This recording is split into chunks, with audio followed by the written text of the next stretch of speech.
Bon les amis, aujourd'hui on va faire le bilan d'Emmanuel Macron sur cette première vidéo. Entre la crise sociale, la crise du logement, la crise du système de santé, la crise économique et la crise de l'éducation des formations en France, vous l'aurez compris que son bilan est catastrophique. Infirmier aux urgences, ça fait 11 ans que je travaille de nuit aux urgences et ma retraite à taux plein sera entre 65 et 66 ans. Autrement dit, je ne serai pas en vie si je continue aux urgences pour faire ça, très clairement. À l'heure actuelle, à l'hôpital public, c'est de la maltraitance. C'est de la maltraitance à tous les niveaux. Les professionnels sont maltraités, les patients finissent par devenir maltraités aussi. Aujourd'hui, vous disiez tout à l'heure l'intérêt de la grève. Si on avait les capacités, et je remercie les camarades de la CGT et de la SNCF, si on avait les capacités de bloquer nos hôpitaux, aujourd'hui les gens ne mourraient pas dans les brancards.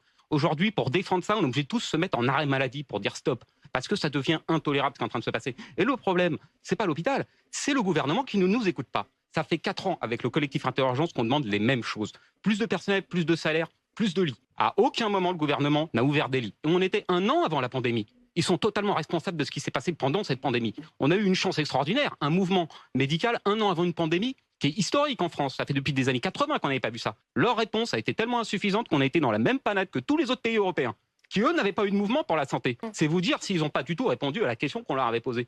Donc aujourd'hui, j'attends plus rien de ce gouvernement. La réforme de la retraite, c'est une continuité de ce qui a été fait depuis le début, qui vise à détruire à peu près tous les fondements qu'on a réussi à avoir avec la sécurité sociale. Vous parliez du Conseil de la Résistance, mais le but du jeu à l'heure actuelle, c'est de détruire ce Conseil de la Résistance, de faire en sorte que tout soit capitalisé et que tout soit privé. Alors je vous le dis tout de suite, si vous voulez une santé privée, il n'y a pas de souci.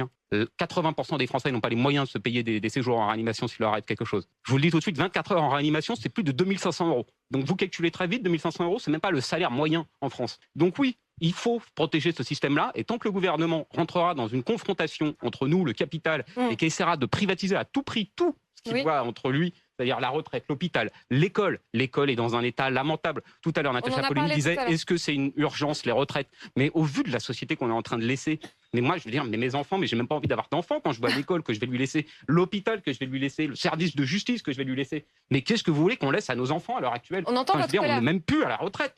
On en est à la vie tout court. On leur laisse rien. Le problème, c'est qu'on est gouverné par des personnes qui ne respectent pas les Français en général. On voit bien, ils nous ont tout pris. On peut même plus se soigner correctement en France. Ça, c'est hallucinant. Attendre 24 heures dans les couloirs. Regardez l'école. L'école, c'est catastrophique. Pour une classe de maternelle, normalement, il faudrait une maîtresse pour à peu près 10 enfants, 10-12 enfants. Mais là, ils sont 30, les amis. Ils sont 30 dans la classe. Pour une maîtresse. Et derrière ça, on nous met des émissions à la TPMP pour abrutir nos gamins. L'objectif, il est simple. Rendre tous les services publics privatisés. Et vous allez voir que c'est comme ça que ça va finir. Je vous rappelle qu'on copie tout sur l'Amérique, avec 20 ans de décalage. Vous savez qu'en Amérique, c'est tout privatisé. Il y a pratiquement rien de public. Du coup, les personnes, quand ils vont se soigner, ils sont obligés de payer plein tarot. Mais la différence entre nous et eux, c'est que leur salaire, c'est un salaire à 3000 €. Et même avec 3000 €, ils n'arrivent même pas à s'en sortir le jour où ils vont à l'hôpital. Et sur cette deuxième vidéo, les amis, on va parler d'Antoine Léaumont, député de la France Insoumise, qui envoie un tweet en expliquant pourquoi j'ai décidé de ne pas quitter X, et pourquoi je comprends celles et ceux qui le font avec « je quitte X ». Moi, je vous le dis, les amis, je comprends pas, je comprends pas cet objectif, parce que cet objectif, c'est de perdre du temps, et le temps, c'est de l'argent. Alors nous, on vous demande pas de perdre votre temps à battre l'impossible, parce que je vous le dis, quitter X, ils peuvent quitter X, il n'y a pas de souci. Mais ça fera quoi? Ça changera quoi dans la balance? Vous savez combien il pèse? Vous savez combien il y a d'abonnés sur X? Il cumule plus de 200 millions d'abonnés. 205 000 followers. Vous répondez quoi à ceux qui partent? Que je les comprends, d'abord. Et justement, c'est ça qui est intéressant dans cette controverse, c'est que je comprends les raisons et les logiques qui amènent certains à dire qu'il faut quitter cette plateforme. Et d'une certaine manière, je les partage aussi. Maintenant, je considère que si on laisse les personnes qui utilisent Twitter sans un contrepoint, sans des personnes qui précisément vont continuer à défendre une politique différente, une logique c'est déserté de opposée. partir. Je ne dirais pas que c'est déserté parce que je considère que ça fait partie du combat. Et c'est une manière différente de mener le combat. Et je pense c'est laisser le champ libre à quoi? En fait, c'est laisser les gens qui vont être sur Twitter sans forcément avoir d'opinion politique dans un monde dans lequel finalement il n'y aurait plus qu'une opinion qui va être représentée, qui vont être les opinions d'Elon Musk. Alors après, il y a un risque. C'est que d'ores et déjà, on sait qu'il utilise l'algorithme pour valoriser un certain nombre de contenus et notamment ses propres tweets. Et c'est comme ça, par exemple, qu'il a valorisé l'extrême droite en Allemagne. C'est en la relayant. J'ai regardé un peu les statistiques sur le sujet, les publications de la responsable allemande de l'AfD. On était sur un peu plus d'1 million de vues sur ses tweets sur les 15 derniers jours, tandis que pour les écologistes, on était à 300 000. Donc là, Elon Musk a poussé le contenu. Mais vous considérez que ça vaut la peine quand même d'y rester, malgré justement ces algorithmes de buzz? Moi, je considère que ce qu'il faut faire, c'est essayer de mener la bataille sur tous les fronts. Je comprends la logique qui est faite en fait, je la combats pas, je la comprends, je suis assez d'accord avec le principe, mais je pense que pour ce qui, par exemple, vous avez dit, je suis assez suivi sur Twitter. C'est le cas de beaucoup d'insoumis sur Twitter. Ça va être difficile sur Blue Sky de les retrouver, les 200 000, c'est ça le problème? C'est pas ça le sujet. C'est que parfois, nos contenus vont être plus visuels, plus visibles que ceux de l'extrême. Justement, ça va donner un contrepoint. Moi, sur X, pour l'instant, en France, on est sur 15 millions d'utilisateurs, 11 millions d'utilisateurs mensuels, 6 millions d'utilisateurs journaliers. Je suis pas sûr que ce soit des gens qui sont tous d'extrême droite. Si jamais on les laisse précisément dans une bulle de filtre qui va être une bulle de filtre d'extrême droite, par la force des choses, sinon on s'en va, il va plus rester grand monde pour défendre nos positions politiques. Je crains que petit à petit, les gens s'enferment dans un monde qui est un monde en plus où il y a une question qu'il faudrait rajouter, mais qui est l'ère de la post-vérité, où il devient difficile de savoir même si les choses sont vraies ou fausses. Parce que Elon Musk, justement, propose, y compris avec son intelligence artificielle, des contenus qui sont des contenus modifiés, qui vont jusqu'à modifier le réel. Et moi, mon pari, c'est celui de l'intelligence. Alors justement, il y a un débat, j'essaye d'aller très très vite, mais c'est un débat qui est très philosophique en même temps. Mais il y a une question qui est posée sur comment on fait pour lutter à la fin contre l'extrême droite. Moi, mon pari, c'est celui de l'intelligence. Et je pense que l'extrême droite, dans un grand nombre de sujets, prend ses électeurs, je vais le dire comme je le pense, cash. Je pense qu'ils prennent les gens pour des imbéciles qui n'ont pas de mémoire. Dans un grand nombre de sujets. Je vous donne un exemple très concret. À l'été, Jordan Bardella dit il faut faire un audit sur la question des retraites. Juste après, les voilà qui prétendent qu'ils veulent abroger la réforme des retraites. Et c'est comme si on avait oublié. Ils ne censurent pas en octobre, ils censurent en décembre. Bref, moi je fais le pari qu'on peut, y compris, faire reculer l'extrême droite. Donc vous voulez parler aux électeurs, à tous les électeurs, y compris... À tous les électeurs, y compris ceux qui n'ont pas encore... Moi, ce que je souhaite, c'est qu'on porte la bataille. On est législateur, donc on doit porter la bataille aussi au niveau où il faut la porter. Si on veut combattre ce réseau social en disant c'est un réseau social qui est dangereux, il faut que...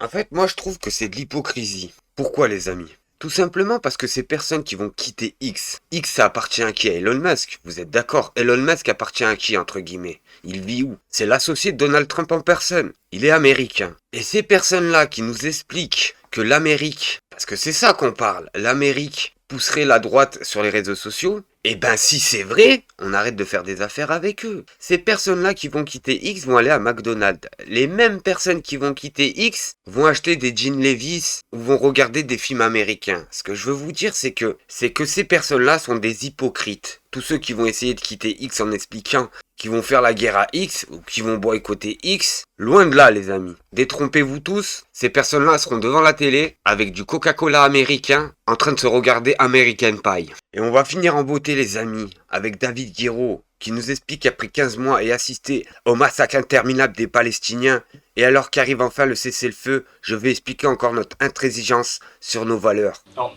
je le dis, je pense à mes proches qui m'ont dit cette fois, essaye de faire des vœux un peu sympas. On va rigoler, mais tout à l'heure, et c'est le problème de nous les militants politiques, c'est que pour dénoncer les injustices, il faut en parler. Donc après 15 mois d'un massacre interminable, je veux partager avec vous les sentiments qui m'animent alors que devrait rentrer en vigueur demain, enfin, le cessez-le-feu à Gaza. Ces émotions, elles sont évidemment aussi fortes que contradictoires. Alors le soulagement de voir les otages et les prisonniers politiques retrouver les leurs et percutés par l'amertume de savoir que tant d'innocents ne pourront plus jamais se réfugier dans les bras de ceux et de celles qu'ils aiment. La colère d'avoir vu pendant de longs mois, presque impuissants, les visages de tous ces enfants décimés se mêle elle aussi à l'espoir que ceux qui ont survécu puissent faire perdurer encore un peu leur mémoire, leur récit, leur visage, leur histoire et surtout leur revendication, celle de vivre libérés, enfin, de l'oppression. Pendant 15 mois, j'ai assumé, j'assume et j'assume encore mon intransigeance, mon refus de toute concession face à l'horreur. J'assume de n'avoir